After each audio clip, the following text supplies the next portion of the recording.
The sky split open like a torn sheet of metal. Bright lights, unnatural and sharp, poured through the clouds. Every television, every screen, every signal was hijacked. A voice, deep and metallic, spoke in 27 languages at once. "We are the Dominion fleet of the Zathari Empire. Surrender your planet or face extinction."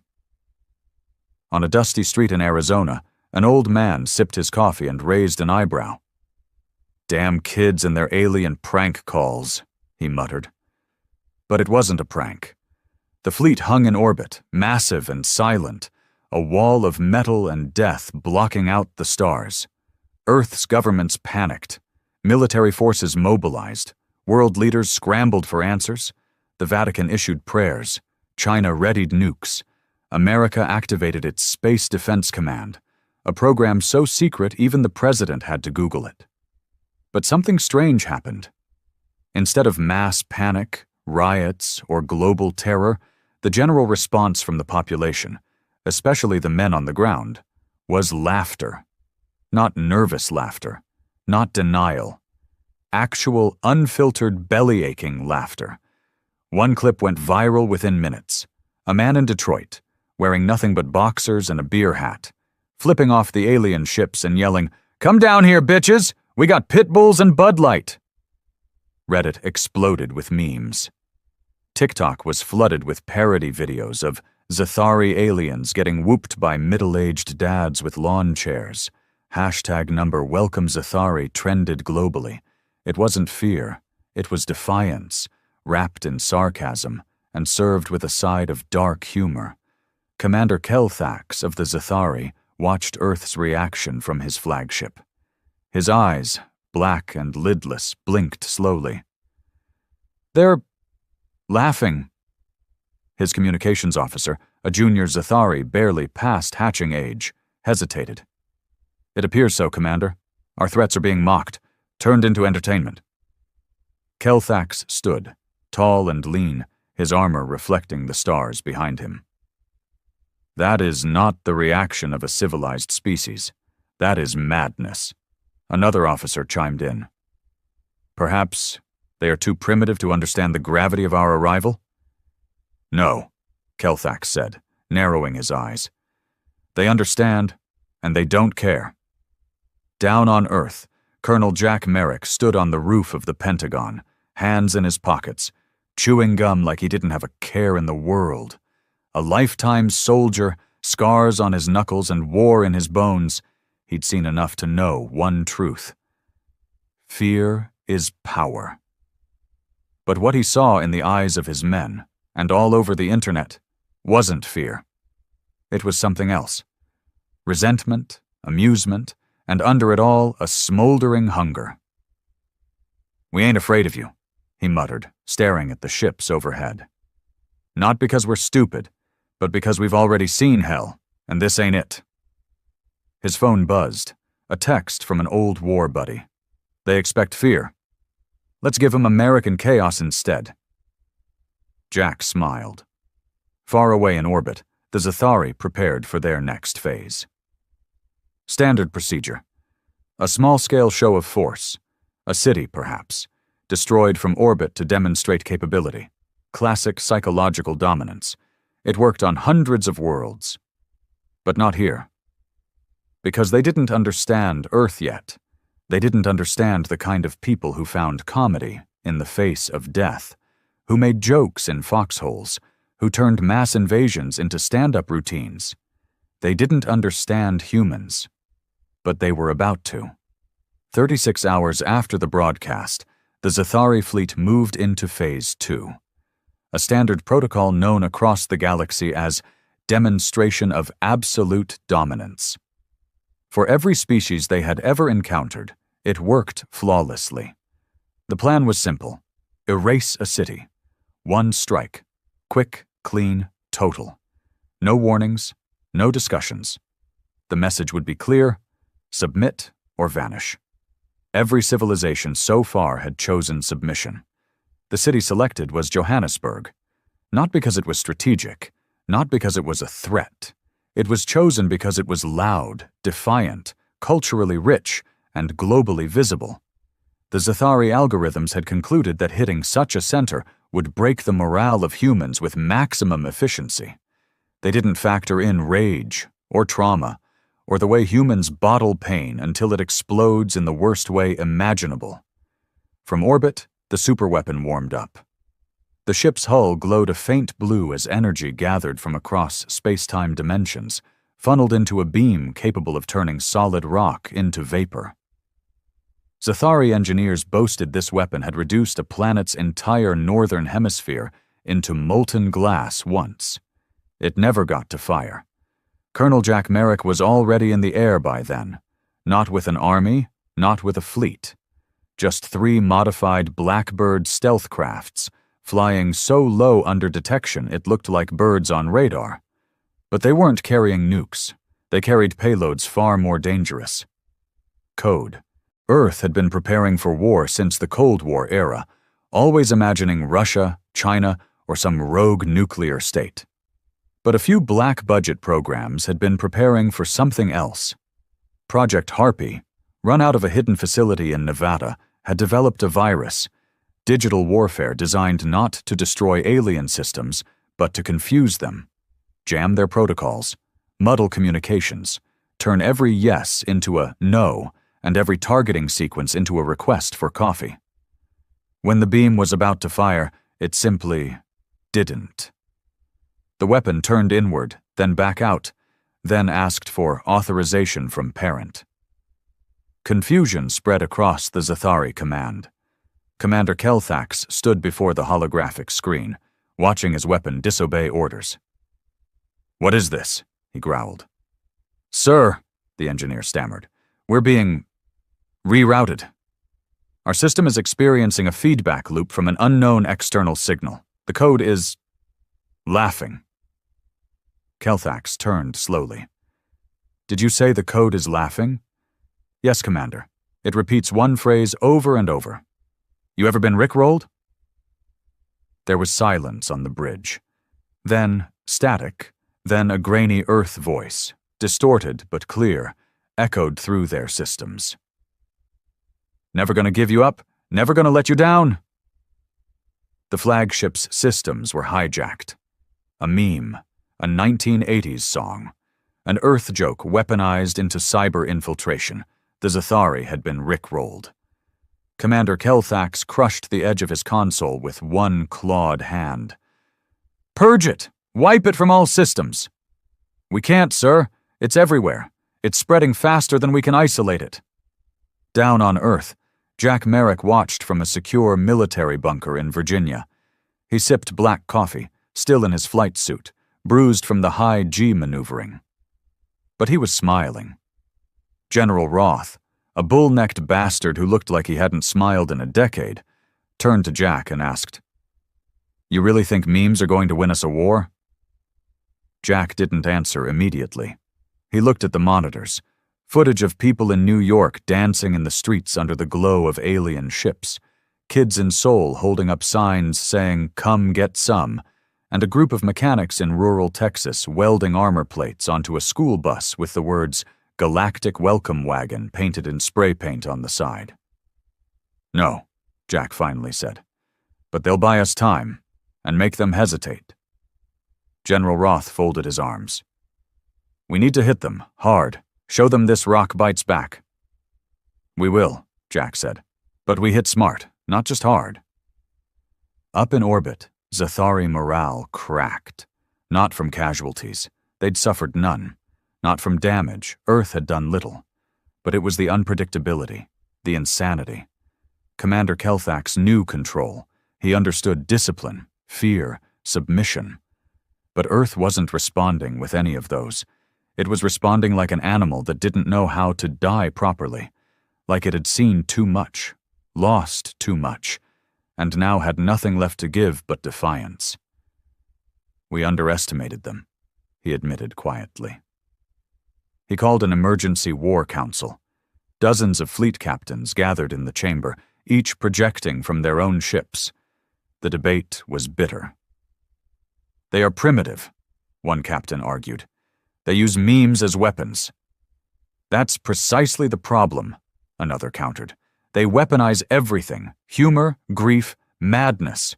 We can't predict them. They cannot be controlled. Kelthax stood above them all, silent, then raised a hand for calm. This planet is not like the others. They don't break the same way. They don't beg. They provoke. They taunt. They laugh. He paused, then said what no Zathari leader had said in centuries. We may need to retreat and re-strategize. Gasps, murmurs. One captain shouted, "Retreat? Against humans?" But the decision hung in the air like a blade. The humans had made the Zathari doubt themselves, and in war, that's more dangerous than any bullet. On Earth, the news spread fast. The fleet was stalling. Satellite photos showed ships pulling back into defensive patterns, their formations loose and confused. World governments were still on edge, but people weren't waiting anymore. Resistance cells formed. Not underground movements, public ones. Bars turned into war rooms. Gun stores ran dry. Neighborhood dads held tactical training sessions in backyards. Hackers built tools to ping alien frequencies with baby cries and goat screams. An entire radio station in Iowa began broadcasting nothing but bagpipes and screaming goats on loop into space. Colonel Jack Merrick was flown to Berlin next, where global leaders gathered to coordinate an offensive response. He walked into the room smelling of jet fuel and sweat, and nobody dared question his authority. They expected us to roll over, Jack told the crowd. They thought their size, their tech, their arrogance would be enough. But they don't get it. We're not the strongest species. We're not the smartest. But damn if we aren't the meanest when cornered. We fight with everything. Rage, spite, humor, grief. They don't have a file for that. One French general stood up. What do you propose? Jack leaned forward. We hit them with what they don't understand. Chaos. The operation was codenamed Mockingbird. Not a single fleet. Not a united strike. Instead, hundreds of random, small-scale attacks. Not coordinated. Not conventional. Guerrilla warfare in orbit, code infiltrations, propaganda drops, even laser-projecting memes onto Zathari hulls mid-space battle. One drone projected a giant image of a middle finger with the caption, "You mad, bro?" right before exploding against a carrier. A captured Zathari officer screamed during interrogation, "Your species is insane!" And maybe he was right. Maybe that's what made humans so terrifying. Not power, not numbers, but the refusal to ever behave the way you expect. Because when you come to intimidate a man who's already lost everything, who's been broken and rebuilt by war, poverty, betrayal, and death, and he laughs in your face, that's when you know you're in trouble. Commander Kelthax stood at the edge of his command deck, looking down at the swirling blue planet below. He clenched his fists, claws digging into his palm. "They're not soldiers," he whispered. "They're demons in skin." He thought of retreating again. But deep inside, something darker stirred. He wasn't just going to destroy Earth now, he was going to break it. No more warnings, no more tactics, just raw, burning annihilation. What he didn't realize is that the moment he chose that path, Earth had already won. Because once you decide to fight a people who laugh at genocide with middle fingers and memes, you've already stepped into their world. And in that world, madness reigns. Commander Kelthax no longer cared about protocols. No more war councils. No more measured strategies. The humans had made him look like a fool before the entire empire, and that could not go unanswered. He wanted Earth reduced to ash. The command went out. Planetary sterilization. It was a war crime by galactic standards. But Kelthax didn't care about laws anymore. He didn't care about optics or strategy. He wanted humanity to suffer, to beg for mercy. The fleet aligned. Hundreds of orbital weapons began to charge. This time the humans wouldn't have time to joke. This time the skies would fall. But the humans had been watching. And waiting. Colonel Jack Merrick wasn't in a bunker or boardroom anymore. He was on the front lines now. somewhere off-grid in Utah, inside a camouflaged control center buried deep under a mountain. The place had no name, just a designation. Black Nest. Jack stood before a wall of screens, each one showing a different angle of the approaching fleet. He rubbed his stubbled jaw. The lines around his eyes were darker now. His voice had gone rougher over the last week. Less colonel, more survivor. A young technician beside him spoke. "Sir, they're arming every ship. Full burn. They're not playing anymore." Jack didn't blink. "Good." The technician hesitated. "Sir?" "Means they're scared. You don't drop a nuke on a mosquito unless the damn thing bit you in the eye." Around them, Black Nest came alive. Not with soldiers, though there were a few, but with outcasts. Men and women who'd been thrown out of polite society.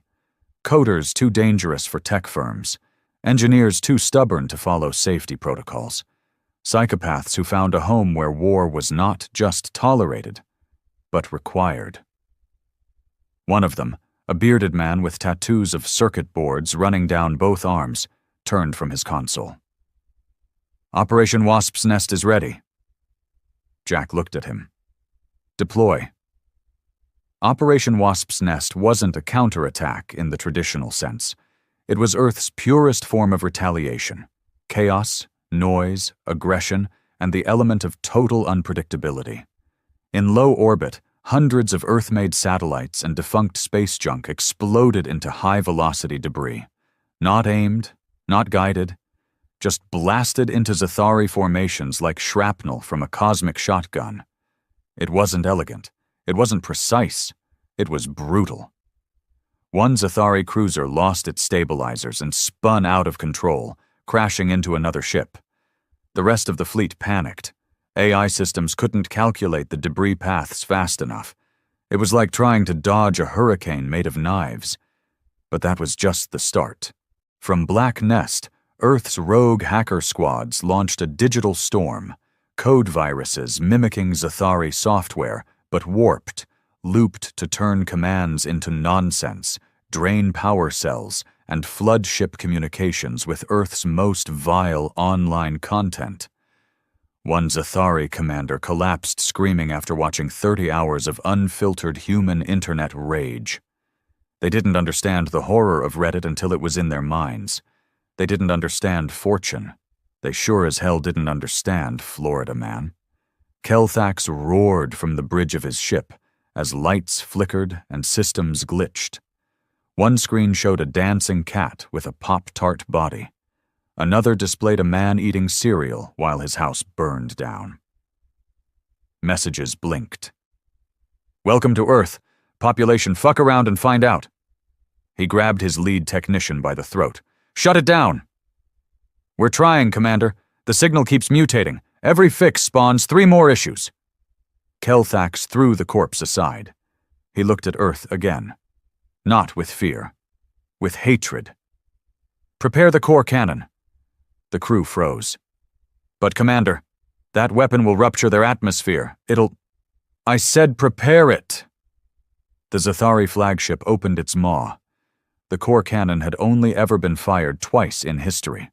Both times it had sterilized continents. It was a last resort, a forbidden relic from the early days of the Empire.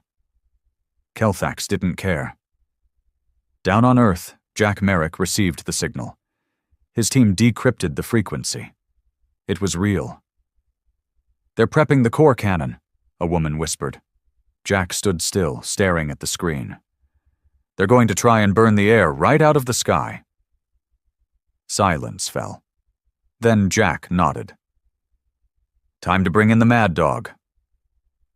There were names spoken only in hushed tones in the military, legends whispered in bars, never officially recognized. One of them was Marcus Mad Dog Rain. A dishonorably discharged ex-pilot, Rain had a record of insubordination, reckless flying, and a kill count that shouldn't have been possible. He was last seen flying prototype spacecraft in the Mojave, until he disappeared. Jack had found him, hidden in a trailer half drunk, half mad, building weapons from scrap. "You still fly?" Jack had asked him weeks ago. Rain had grinned with bloodshot eyes. "Only if I can die doing it." Now, the call came through. A launch ramp opened beneath Black Nest. Rain's ship, the Iron Howl, rocketed into the sky. It wasn't pretty. It looked like a junkyard had made love to a missile. But it was fast. And more importantly, Rain didn't care about surviving. He flew straight for the flagship. Zathari gunners didn't even fire. The ship was so small, so fast, their systems couldn't lock. It was like trying to hit a fly with a railgun. Inside the cockpit, Rain laughed. It was a sick, animal noise. He screamed into the radio, "Come on, you space lizards, let's dance!" He broke through the flagship's hangar bay. Explosions followed. Zathari soldiers swarmed the interior, but they were too slow. Rain had rigged his ship with charges, turning it into a flying bomb. He bailed out mid-flight, crashed through a window, landed on the deck like a wild beast. He pulled out 2 plasma pistols, Earth-modified, and screamed, "Welcome to Planet Crazy!"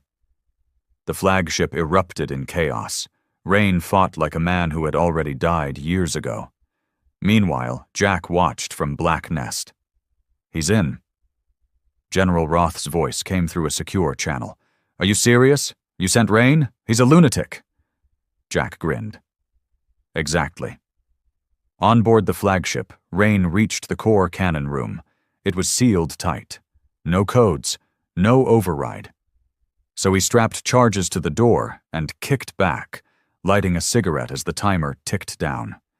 When it blew, he walked through the smoke like the devil himself, bleeding, laughing, limping, but still moving. He threw a grenade into the core controls. The cannon began to overload. Kelthax felt the ship tremble. "Number no, shut it down!" But it was too late. The cannon exploded inward, ripping through the flagship's underbelly. A chain reaction followed. Fire bloomed in orbit. The flagship broke apart in 3 loud cracks that echoed through the void. Rain, somehow still alive, ejected into low orbit, laughing as debris burned around him. Back on Earth, the night sky lit up with fireballs. Zathari ships broke formation. Their leader was gone. Their systems were corrupted.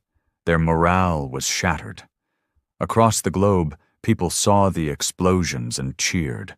In bar rooms and shelters and underground bunkers, humans roared with laughter. Not because the war was over, but because they'd proven something. You don't scare the kind of people who turn apocalypse into entertainment. You don't dominate a race whose greatest strength is refusing to break. And you sure as hell don't invade Earth expecting order, logic, or sanity. Because down here, we don't fight fair. We fight furious. And sometimes, we fight funny. The flagship's wreckage scattered across low orbit like confetti from the funeral of a tyrant. Flames trailed behind broken pieces of once impenetrable Zathari armor as they plummeted toward Earth's atmosphere, burning up in streaks of cosmic justice. In the silence that followed, Earth didn't celebrate with speeches or military parades. It roared. In the ruins of São Paulo, survivors danced around the fires of destroyed Zathari drones. In Moscow, people raised vodka bottles to the sky and toasted to the mad pilot who died like a legend. In small-town America, kids painted spaceships on school walls, each one drawn exploding with cartoonish glee. But the war wasn't over. Not even close. Jack Merrick sat alone in a dark room within Black Nest, staring at the glowing data streams on the wall. His body ached. Age, exhaustion, and fury fighting for space inside his bones. A cup of black coffee steamed untouched in his hand. His eyes weren't on the fleet anymore. They were on the ground. Because now, the real invasion had begun. The Zathari might have lost their flagship, but they hadn't retreated. Instead, they doubled down. Drop pods, thousands of them, rained down on every continent like metallic hail. They didn't land in neat formations. They didn't try diplomacy. They simply smashed into cities, towns, even rural forests, like viruses injected into the veins of the planet. And each one contained Zathari ground units, brutal, efficient, and genetically engineered for war. Earth's skies might have held, but the ground was now a meat grinder. Jack's comms erupted with chaos. Multiple landings in Africa. Cape Town's under siege. Zathari units spotted moving through the Alps, Europe's coordinating defense. Sir, we lost all contact with Boston. Every continent became a battlefield overnight. And unlike the space war, Earth couldn't meme its way out of this one. It had to fight. Old school, blood and bullets. The drop in New Mexico landed in a remote town called Dust Ridge. Population? 817. The Zathari probably picked it thinking it'd be easy. Quiet, weak, something they could flatten on their way to bigger targets. They didn't know Dust Ridge had a bar called the Scorched Boot, and in that bar was a man named Hank Grady, Vietnam vet, ex-bounty hunter, known for punching out a bear once in Alaska after the bastard bit his dog. He'd been sitting in that bar when the drop pod smashed through Main Street. Everyone ran. Hank stood. He poured one last whiskey, took one last sip, then walked out into the dust with a sawed-off in each hand. Zathari troopers, 9 feet tall, armored like tanks, emerged from the pod, scanning the area. Hank didn't wait. He fired both barrels. The buckshot barely dented their armor. One of them laughed, an awful screeching noise. Hank muttered, "Figures," and dropped the guns. Then he picked up a steel pipe and charged. Across the planet, men like Hank did the same. No military medals, no official ranks, just the forgotten, the old, the rough-edged souls who'd been through hell long before aliens ever showed up. In Ukraine, a mechanic named Victor drove his tow truck straight into a Zathari convoy, screaming, "For my babushka!" In Nigeria, a group of teenagers built homemade flamethrowers and torched 3 enemy units in a supermarket parking lot. In Chicago, ex-gang members put their differences aside and turned abandoned buildings into traps. One Zathari squad was lured into a warehouse that exploded 5 seconds after the last one stepped inside. The message painted outside said, "Humans played dirty. Welcome to Earth." Jack Merrick coordinated the chaos. He didn't try to control it. He couldn't. What he did was fuel it. Every successful ambush was shared worldwide. Every crazy tactic got amplified. The war became a viral sensation. Hashtags like Fancher Stomp the Scales and Ancha Zathari Season were everywhere. Earth didn't just resist, it performed. And still, the Zathari pushed. Commander Kelthax's successor, a cold-eyed war priest named Varek, now led the ground campaign. Unlike Kelthax, Varek didn't underestimate humans. He didn't find them funny. He found them unacceptable. Varek moved with mechanical precision. He targeted power grids, food supply chains, water systems. No speeches, no threats, just methodical strangulation. He believed if humans couldn't be beaten in war, they could be starved into submission. It started working.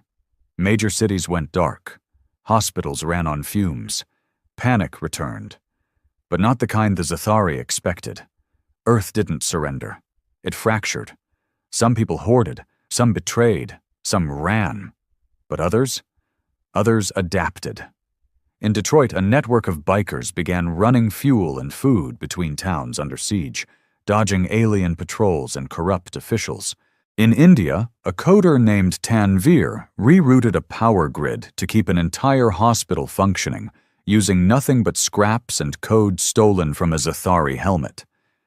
In Kansas, a teenage girl figured out that pouring bleach into Zathari wounds caused their skin to melt like wax. That info spread like wildfire. Everyone fought. Everyone mattered. Jack Merrick moved from one zone to another, rarely sleeping, always one step ahead of collapse. One night, deep in what used to be Colorado, he met with a militia group. Ex-firefighters, lumberjacks, coal miners. One of them, a grizzled man missing 2 fingers, looked at Jack and asked, "You really think we can win this?" Jack lit a cigarette. "I don't think we have a choice." The man grunted. "Ain't the same as believing it." Jack stared at the stars through the broken roof of the cabin. "Number. But it's the same as doing it." That was enough. The men stood. Weapons were distributed. Traps were set. They weren't soldiers, but neither were they victims. Weeks passed, then months. The Zathari lost the skies. Then they lost the narrative. And now on the ground they were losing something worse, their will. They couldn't understand it. Every time they broke a region, humans reformed somewhere else. Like water, like fire, like madness. They were facing a species that didn't know how to die properly. And finally, in a ruined church in southern Italy, a Zathari warlord stood over a dying boy and asked, truly asked, "Why do you fight? You have nothing left." The boy coughed blood, smiled weakly, and whispered, "Because we're not done laughing yet." They called it the silence before the flood. After 3 months of brutal face-to-face fighting across continents, the Zathari suddenly stopped advancing. Drop pods ceased falling. Skirmishes dwindled. Their drones began flying at higher altitudes, watching, but not striking. It was like they were observing, calculating, waiting. The humans knew something was coming. Jack Merrick sat inside a bullet-scarred safe house in former Missouri, one hand gripping a blood-stained map, the other pressed to his headset. Outside, resistance fighters patrolled trenches carved into the sides of highways. Kids with rifles stood beside war veterans with missing limbs. Dogs carried med kits on their backs. Inside, Jack's voice was low, tired, and hard. "We need to prepare for a reset." On the other end of the line, a resistance leader in Australia replied, "What kind?" Jack didn't hesitate. Mass extinction. Because that's what he felt in his gut. The Zathari had tested Earth, laughed at it, fought it, lost pride, soldiers, and ships. And now they wanted a conclusion, not a victory, not domination, a purge. It began with the skies turning red. People thought it was an aurora at first, but the red wasn't natural. It wasn't beautiful. It bled from the clouds like a wound, turning day into a permanent sunset. Then came the noise. A low hum, deep and primal, vibrating through bones and buildings. It made people nauseous. Animals ran. Birds died mid-flight. Old radios caught fragments of Zathari language, pulsing words like commands broadcast directly into the air. Then came the deaths. Not from weapons, from silence. Entire towns gone. No explosions, no screams, just missing, like they'd blinked out of existence. One by one they vanished. Jack stood over a hill, binoculars in hand, watching a city disappear without a trace. No flames, no debris, just gone, like it had been erased by the universe itself. Beside him, a young scout whispered, How are they doing this?" Jack didn't know, but he knew what it meant. The Zathari weren't trying to win anymore.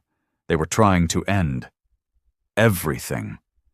The weapon was called the Thought Eraser, a reality-bending device buried deep within the second-largest Zathari mothership, one that hadn't even been used during their war with the X-Null, a species of interstellar cannibals.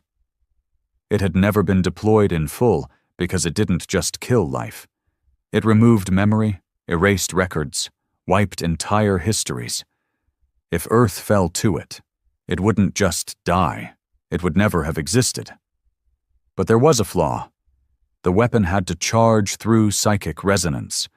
It required a complete map of the target's thoughtscape, memories, behaviors, neurological patterns. For most races, this was simple. Predictable minds, rigid logic, but not humans. Human consciousness was erratic, full of contradictions. Fueled by emotions, chaos, trauma, the Zathari's mapping process kept failing. Every time they thought they had it figured out, another variable broke the system. They tried to scan a man dying of cancer. He started laughing about his ex-wife. They tried a child and got a memory of cartoon violence stitched with real grief. One report said, "They do not think. They rage, they joke, they scream, they laugh in grief and weep in victory. Their memories are not sequences. They are wildfires." But they were still close, so Earth had to act. Fast. Black Nest was long gone, destroyed in a Zathari orbital strike. But the movement lived on in 100 underground hubs, connected by encrypted lines, rogue satellite networks, and blood-sworn alliances. The plan was insane. As usual, infiltrate the mothership, destroy the weapon. Not with nukes, with thought.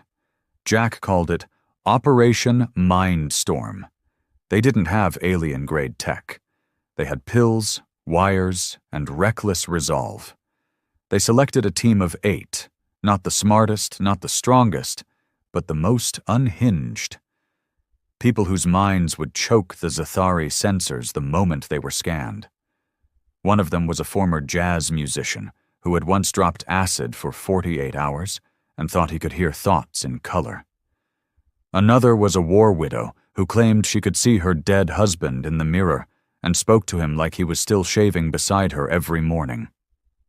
There was a cannibal, a schizophrenic, a man who believed the moon was following him and had written a 500-page diary to prove it. And then there was Jack. He wasn't insane, but he was the kind of man who stared at madness long enough that it started blinking first.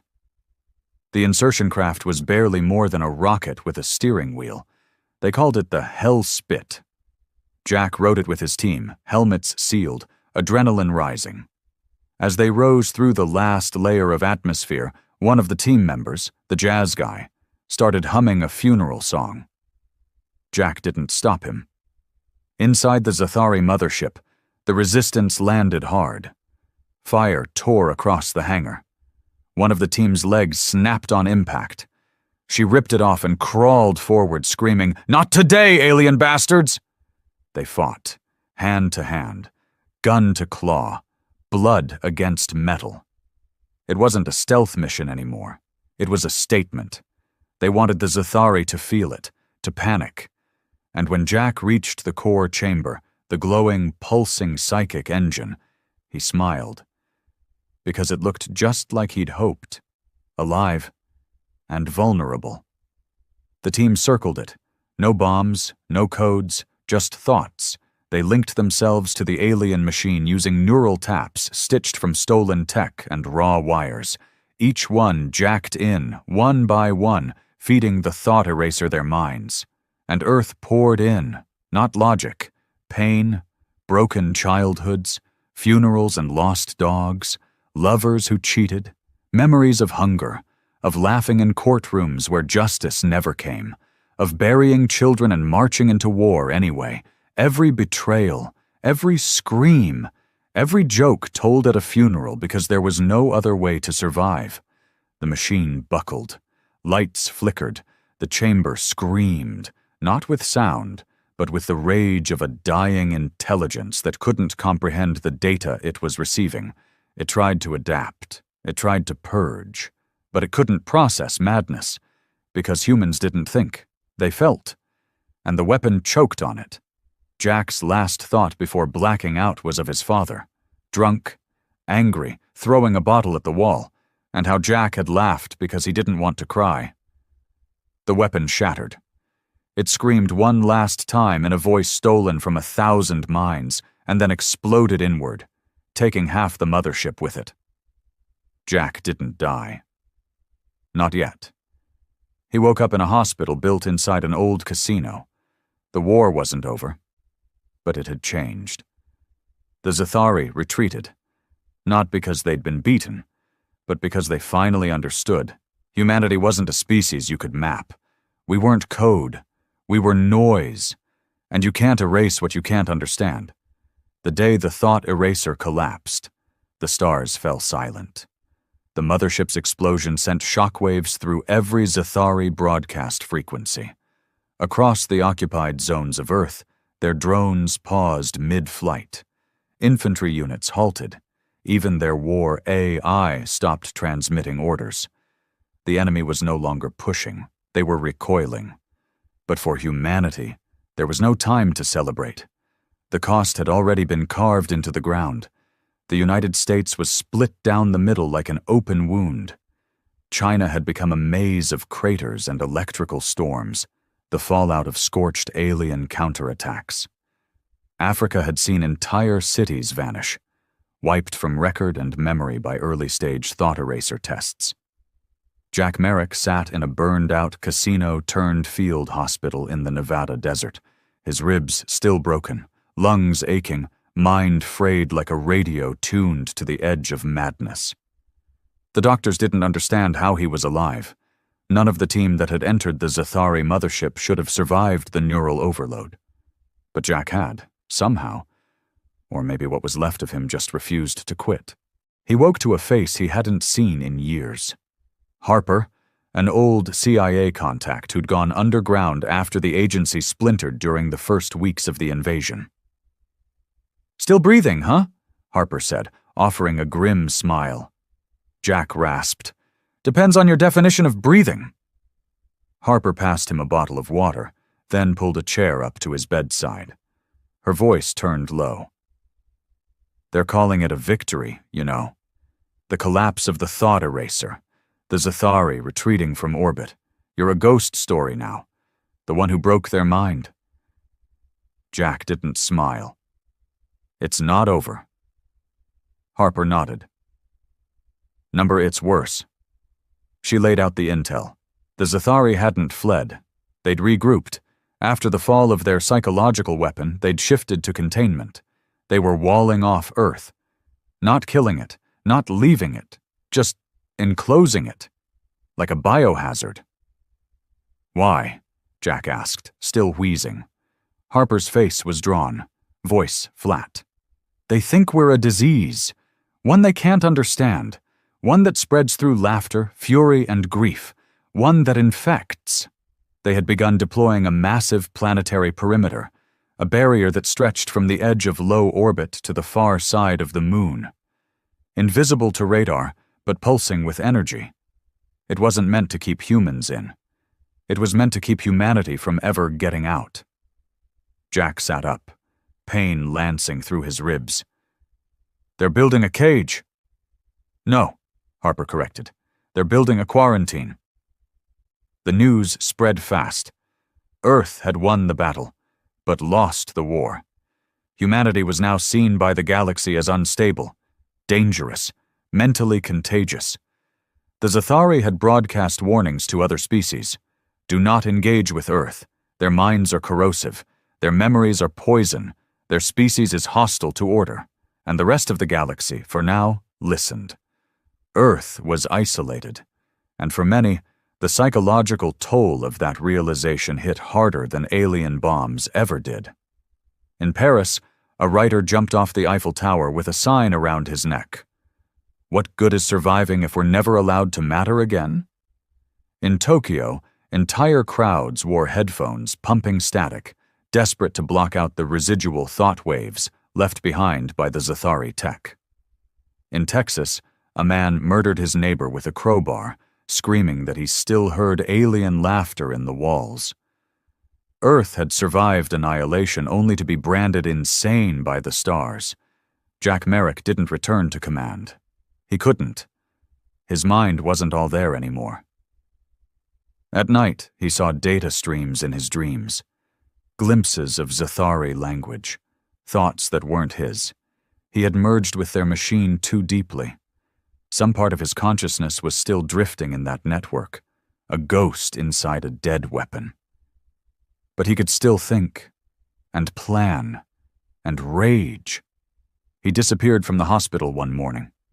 Walked out wearing a stolen jacket, still limping, still coughing blood. No one stopped him. The next time anyone saw him was 6 weeks later, in South America, leading a new resistance group. They didn't call it an army. They called it the Contagion, a name to mock the Zathari quarantine, to wear the insult as a badge of honor. Jack's people weren't organized. They weren't trained. They weren't clean. But they were angry, and hungry, and creative. Their goal wasn't just survival anymore, it was infection. They began hijacking Zathari transmissions, not to beg or threaten, but to corrupt. They beamed out human emotions, music, grief, porn laughter, political rants, childhood traumas, screaming matches between divorced parents, TikTok dances stitched into funeral montages. They sent out Earth, raw and unfiltered, to everyone. Any race within signal range would receive it, like a virus in a bottle, floating through space. And some of them listened. One Zathari ship, orbiting Jupiter as a monitoring vessel, intercepted a rogue Contagion broadcast. Within hours, 3 crew members had disobeyed orders. Within days, the ship self-destructed. Earth had become a psychological weapon, not just in defense, but in offense. Because the greatest threat humanity posed wasn't its guns, it was its existence, its ideas, its madness as a form of freedom. Varek, the war priest who now ruled the Zathari fleet, declared Earth a Class Z containment zone. He argued that no further invasion was necessary. But some disagreed. There were those within the Zathari who wanted revenge, who wanted closure, who couldn't sleep knowing a small blue planet had mocked their empire and walked away laughing. These were the ones who formed the Purge Choir, a splinter faction. No orders, no ranks, just ships and hate.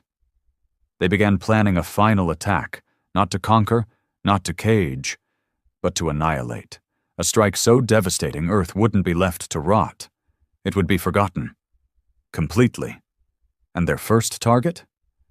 Jack Merrick? The voice that wouldn't die. The ghost in their machine. They didn't announce their arrival. The Purge Choir came without warning, slipping past orbit beacons and satellite wreckage like shadows in deep water. These weren't like the Zathari ships Earth had seen before. They were sleeker, silent, pulsing with a red hue that didn't just reflect light, it bled it. Jack Merrick didn't need radar to know they were coming. He felt it. He was at the top of a bombed-out church tower in Brazil, leaning on the twisted iron cross for balance, eyes staring at the night sky. The jungle stretched out below him, quiet, coiled, tense. And then the stars began to move. Not fall, not blink, just move, slow, calculated, predatory. He keyed the radio on his hip. "They're here!" Across 1,000 miles of jungle, desert, ruins, and swamps, every resistance cell tuned in. No fancy encryption, no code names, just Jack's voice, rasped and weathered, cutting through the static like a blade. "They're not here to fight. They're here to erase." He paused, voice lowering. "So make damn sure you give them something they'll never forget." The first strike hit Caracas. The city never screamed. It simply dimmed. Lights gone, radios dead, bodies frozen where they stood, eyes open, pupils dilated. It wasn't a bomb. It wasn't a virus. It was fear, weaponized. A psychic wave so strong it disconnected the soul from the flesh. People didn't fall. They stopped. In Peru, the jungle died. Every leaf turned black. Birds fell mid-flight. Animals tore their own skin apart trying to flee from a presence they couldn't see. By dawn, it wasn't war. It was extinction in slow motion. And Earth was losing. Not because it lacked weapons, but because no one could aim when your brain was unraveling inside your skull. The Purge Choir didn't even deploy troops. They just hovered, like judgment given form, and watched the world unravel itself. Jack Merrick didn't fall back. He climbed down the church, coughing blood, vision swimming, head pounding with pressure that felt like his brain was trying to boil. Harper met him at the base. She was thinner now, meaner, scar across her cheek from the last Zathari drone strike. "You can't fight this," she said. "This isn't a battle. It's a damn exorcism." Jack staggered forward. "Then we become the demon they can't burn." She stared at him. "You've lost your mind." "Good," he growled. "Means I've got nothing left to lose." He looked to the jungle beyond. The last operating contagion broadcast tower sat there, half covered in vines, its antenna crooked but functional. They could run, or they could broadcast. Jack chose the second. He called it Operation Spite. There would be no surrender, no suicide plans, no counterfleets, just one final scream into the abyss, a data wave, faster than light, encoded with Earth's worst, every betrayal, every genocide, every love story that ended in violence, every memory that still haunted humanity like a wound that refused to scab. They fed it all into the tower. And they didn't clean it up. They didn't sanitize it. No triumph. No redemption arcs. Just the raw, bleeding core of the species. United States, as we really were. They hooked Jack into the system. His brain would carry the charge. His mind, already half infected with Zathari tech, would be the ignition point. Doctors begged him not to. Harper begged him not to. But Jack looked at the last working mirror in the bunker and said, "They want us forgotten? Then they'll remember this scream forever." He laid down on the table, electrodes in his skull, blood dripping from his nose. A priest stood in the corner, not to offer prayers, but to record them. As the purge choir descended over the Amazon, ready to detonate their final pulse, the tower in the jungle lit up. One red flash, one deafening surge. And the signal launched. The Zathari ships froze, sensors overwhelmed, AI cores rupturing, emotions they didn't even have flooding in, shame, lust, rage, failure, love, addiction, suicide, memory. All of it screaming into their hive minds like a plague of voices shouting at once, "Remember us!" One ship turned on another. Cannons fired without orders, a psychic meltdown so massive it looped back into their own fleet. Their purge weapon, ready to discharge, shorted out in mid-charge and exploded inside its own casing. The sky over the Amazon didn't just flash. It bled. One ship fell into the sea off the coast of Chile. Another crashed into the Andes. 3 vanished entirely, either cloaked or dead in orbit. Earth didn't cheer. It collapsed. But it collapsed with middle fingers pointed at the stars. Jack Merrick didn't die. Not technically. His body went limp. His brain shut down. He stopped breathing for 11 minutes. But then his fingers twitched. Then his eyes blinked. And he whispered, "Was that loud enough?" The Zathari called off the purge choir missions. Not because of losses, but because the signal spread. One of their relay ships caught the human scream and relayed it into deep space before it realized what it was doing. Other species heard it, and for the first time, they didn't fear Earth. They understood it, not admired, not welcomed, but understood. A planet where madness had meaning, a species that bled stories, that weaponized memory, that laughed while burning. Jack Merrick's name became a virus across the stars, not a hero, not a villain, just a man too broken to stop screaming. And they say that even now, if you tune to the right frequency at night, you can still hear him laughing in the static. It ended not with parades, medals, or televised speeches. It ended in silence. A silence that stretched across galaxies, thick and choking. The kind of silence that comes after something sacred and terrible has been witnessed. Something that stains memory and soul alike. The Zathari left Earth's orbit entirely 3 weeks after the collapse of the purge choir. They didn't send ambassadors. They didn't issue apologies. They didn't return fire. They simply vanished, retreated beyond the rim of human knowledge, sealing off their wormholes behind them like a wounded animal crawling into a cave to die. For the first time in human history, the sky was empty, and Earth didn't trust it. Jack Merrick never fully recovered. His body moved, his voice rasped, his eyes opened, but something behind them had stayed inside the machine, inside the scream he'd fed into the stars. He spent his days wandering the jungles near the ruined broadcast tower, talking to people who weren't there, and muttering lines that sounded like poems until you listened close and realized they were battle reports twisted into lullabies. Harper stayed near him, not out of loyalty, not out of duty, but because somewhere in all that madness, she found a thread of truth that kept her breathing. "Do you know what you are to them?" she asked him once, sitting beside a small fire under the ruined canopy of leaves scorched by alien heat. Jack stared into the flame. "A virus." Harper shook her head. "You're a mirror. That's what scares them.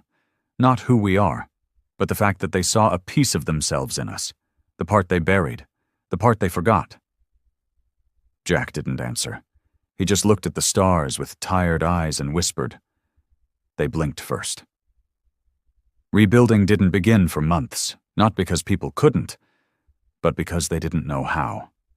The world wasn't broken the way it had been after wars before. It wasn't cities and governments that needed rebuilding. It was meaning. It was belief. In systems, in hope, in each other. Some nations refused to reform. They splintered into tribes, communes, and city-states. Others built new orders from scratch, rewriting history and burning books as if forgetting would spare them from the next sky-born horror. But the contagion, Jack's old network, didn't fade. It evolved. They turned into something more. Something quiet, rooted, watchful. They built memory towers across the globe, black stone monoliths carved with the names of the lost, the damned, the insane, and the brave. Not in any one language, in all of them. Even the Zathari dialects, crudely scratched in by those who learned just enough to say, "We were here." People visited in silence, laid down stories like offerings. No priests, no gods, just memory. 20 years passed. Children grew up with stories of the laughing sky, of Earth's scream, of Jack Merrick, the man who made the galaxy step back. They didn't paint him as a savior. They didn't worship him. They feared him. But it was a respectful kind of fear, the same way you might fear the ocean, or fire, or madness itself. Because Jack had shown humanity's rawest face to the stars, and dared the stars to look away.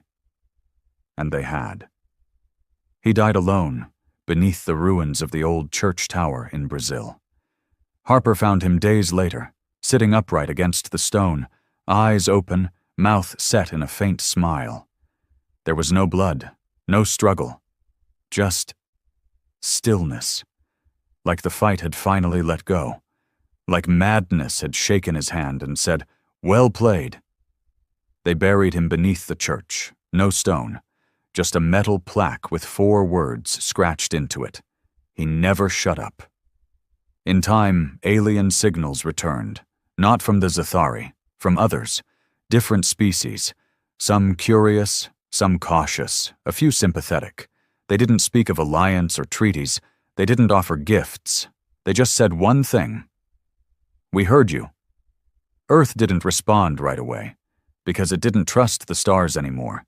But it didn't hate them either. It just watched, and waited, and laughed. Because laughter on Earth had never just been joy. It had been a weapon, a refusal, a battle cry wrapped in absurdity. And now the galaxy knew it. Now they all knew what Earth truly was. Not the strongest, not the wisest, not the purest, but the last species you should ever try to erase. Because humans don't go quietly. They go screaming, broken, laughing, and throwing middle fingers until the universe either kills them or starts laughing too, and even then, they come back, to tell the story.